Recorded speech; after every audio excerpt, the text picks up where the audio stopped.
Sign up for free Stratfor Intelligence. Simply enter your email address to receive free reports each week.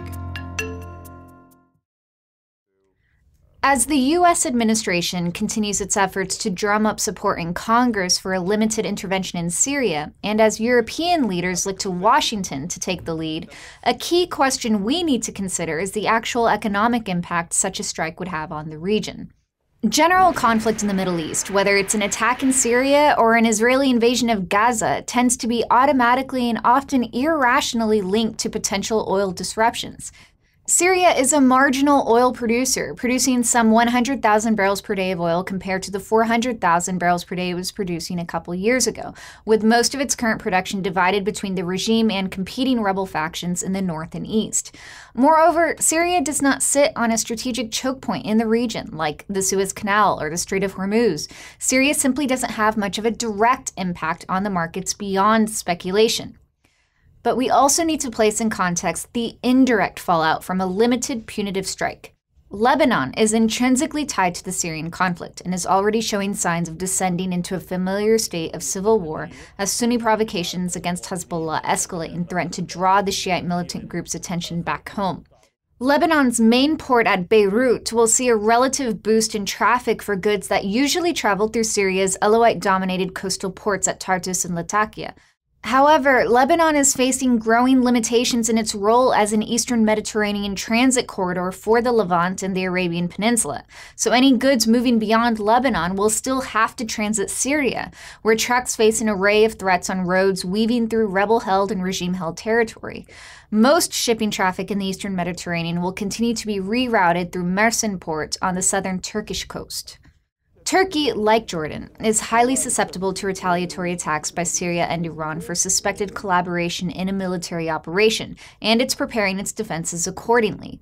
Turkey's burgeoning current account deficit, significant outflows of portfolio investment, along with investor skittishness over the stability of the government following the Gezi Park demonstrations, have already applied significant strain on the Turkish economy. Any militant attacks, particularly ones that are capable of reaching beyond the Syrian-Turkish border into major urban areas of Turkey, will only further undermine investor confidence in this once celebrated emerging market. Iran may try to activate militant proxies in other parts of the region, but its efforts are unlikely to have much of a meaningful impact. We will be watching closely for militant efforts to disrupt traffic through the Suez Canal, through which some 3 million barrels per day of crude pass through the canal and underwater pipeline.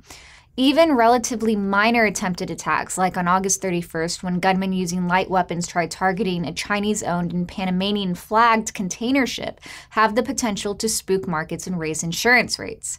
However, the groups operating in this area have not demonstrated the capability to launch more sophisticated operations, such as trying to ram an explosives-laden speedboat into a vessel or hijacking a vessel in these heavily patrolled waters.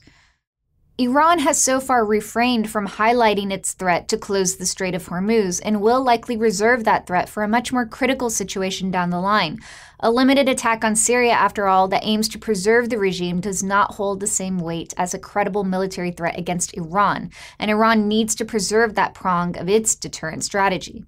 Iraq, like Lebanon, is tied into the wider sectarian conflict currently being fueled by the Syrian civil war. Jihadist attempts in Iraq to exploit major shifts on the Syrian battlefield can be expected, though the energy infrastructure most susceptible to these attacks, like the Kirkuk-Ceyhan pipeline through the north, is already operating well below capacity due to frequent sabotage attacks. Jihadists are more limited in southern Iraq, and Iran has no interest in destabilizing energy production in its extended Shiite sphere of influence. Rather than waging a major retaliatory campaign, Iran is actually more inclined to exercise restraint in responding to a limited strike that aims to preserve the regime anyway. Overall, a more careful examination of the likely impact of a strike reveals that market reactions over Syria will tend to be overblown.